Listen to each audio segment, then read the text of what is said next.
I've been talking about this for a while, and I think it's important for us to bring this to the light. Police officers are under assault and under attack, and they're not telling you. They'll tell you about every single thing that keeps you distracted. They'll tell you about this guy. They'll tell you about this liberal city.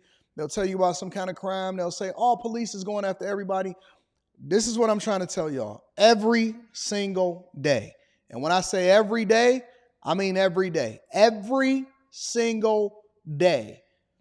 Since I've been talking about this and bringing it to light, there has been a police officer either assaulted, hurt, shot at, wounded, or killed.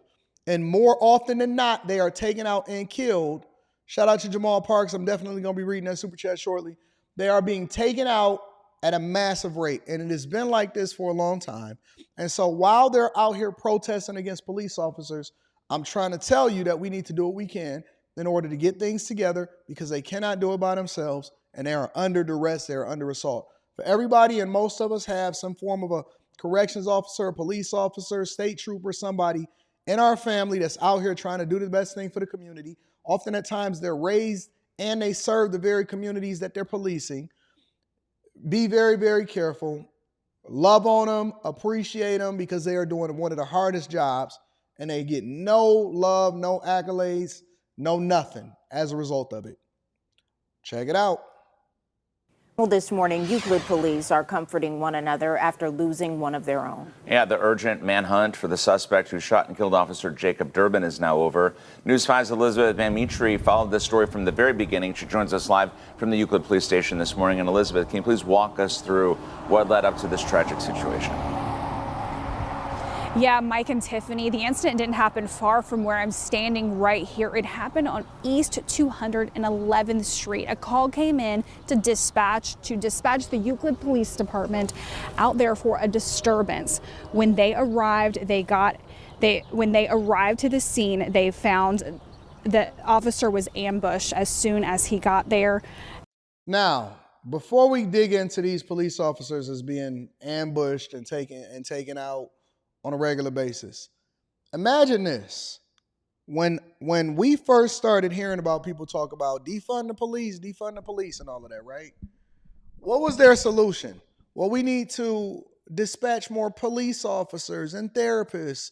When the call comes in and it's not a call that, requires for an actual police presence, or it's not a huge, messy crime, we need to dispatch peace officers and therapists and all of this stuff, right? Remember that? We don't want to, because the argument was, we don't want to just take money away from the regular police department. We want to divert the money into people that could be a part of the community. Well, this was just supposed to be a disturbance, quote unquote disturbance. And then they dispatched them. And then what happened? They ambushed them.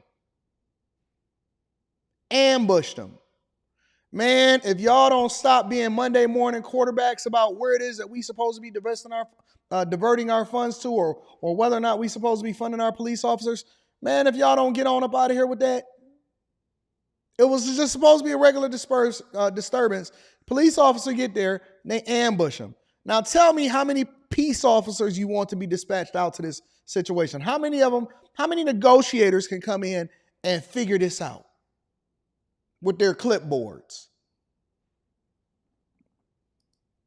Durban was shot, taken to University Hospital, where he died from his injuries. That is when the manhunt began. Euclid police asked the community to help find Vaughn.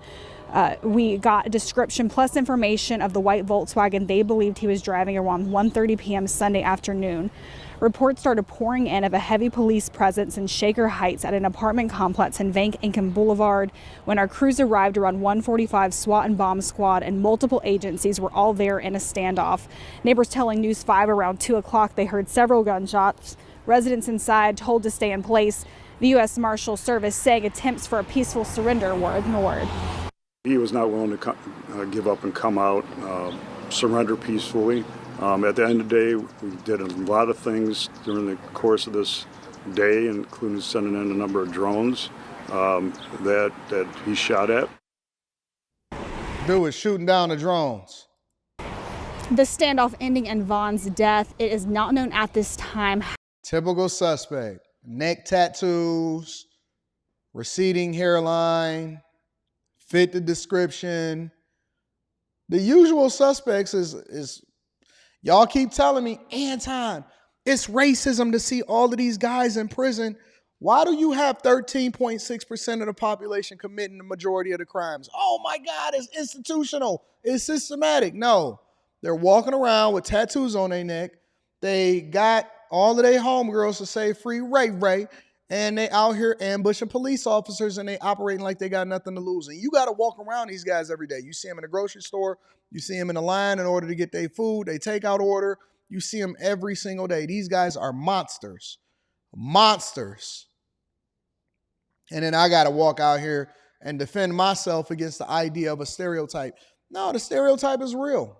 It's real. Until you get enough people to fix it, then it's real. How he was killed. Today at the station, we see blue ribbons tied around trees, memorial being put right here, as well as a flag hung at half staff. This being asked to be done by our governor to honor Durban. The mayor of Euclid calling this a senseless tragedy. The department asking for prayers for family and friends of this officer. For News 5, Elizabeth Van Mitri, back to you. Yeah, and as people come together, we know that memorial will continue to grow. Thank you, Elizabeth. All right, some more background on Officer Durban now. The 23-year-old had been with the Euclid Police Department for less than 10 months at the time of his death. He was following in his father's footsteps, who is also an officer with the department. Durban was also a fiancé. It's always the good ones. Just got into the police department. Ain't even at their 1-year anniversary. Father is also a police officer. About to get married to his fiance, just started making a decent amount of money and got enough benefits to be able to take care of his family. And guess what?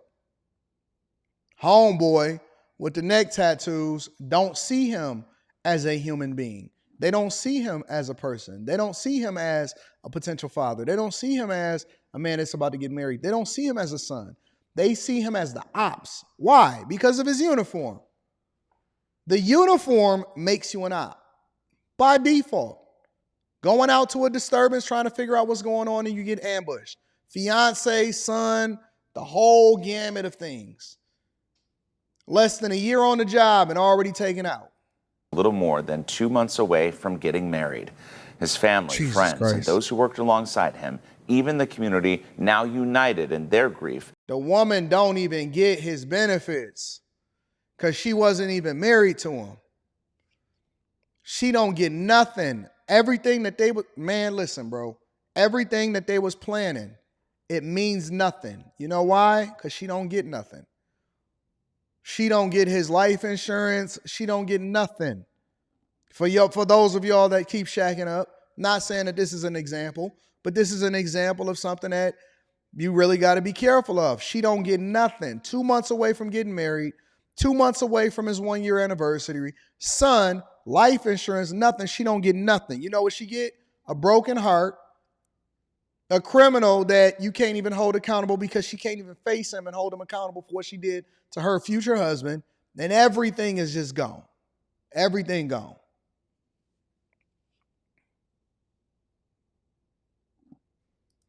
For the young officer who was just starting his life when it was taken. Euclid Police Chief Scott Meyer described Officer Durban as kind, compassionate, and extremely dedicated to a position as a public servant. We were also able to speak with family members of the suspected shooter, 24. Jesus Christ. This is trolling. This ain't nothing but trolling. This ain't nothing but trolling right there. Oh, and we were also able to speak with the family members. This is the picture of the family. Don't even put my picture up there. I don't want to be associated with him. I don't know Ray. I told him he needed to get his life together or he was going to find himself in a bad situation. It's messed up. This is trolling. This is trolling at its finest right here. 4-year-old Deshaun Anthony Vaughn. His uncle, Howard Ferguson, says Vaughn was more like a son and the suspect had a new child of his own. Just had a brand new baby. And he was just going through a little bit of stuff that probably was just kind of hard on him. I'm sorry. The officer did not have to lose his life. I don't know exactly what happened last night, still to this day. Well, this tragedy happened as National Police Week begins. And the week Everybody pays got special kids. recognition to law enforcement officers who lost their lives in the line of duty for the safety of others. Hey, listen, every single police officer out there, for everybody that's a widow, everybody that's married to a police officer, I love you. I appreciate you. I know we only extend that over into the military members and say, thank you for your service. Nah, thank y'all for y'all service, because I actually think, and I'm not comparing, but I think that police officers are even more meaningful to our lives directly, not indirectly, because our military members are absolutely needed and they're appreciated too. But we don't extend enough thanks and we don't say enough, I appreciate you for your service to the people that directly affects us in our community. It's similar to how we always show praise and love to the national candidates when it comes to the presidential election, but we don't actually participate to the people that we can touch. That's because the prophet gets no honor in their own home. When you can see them, when you can touch them, it ain't the same. You know what I'm saying? And so shout out to every police officer, shout out to every member that's a part of the community that's doing great things. We appreciate you.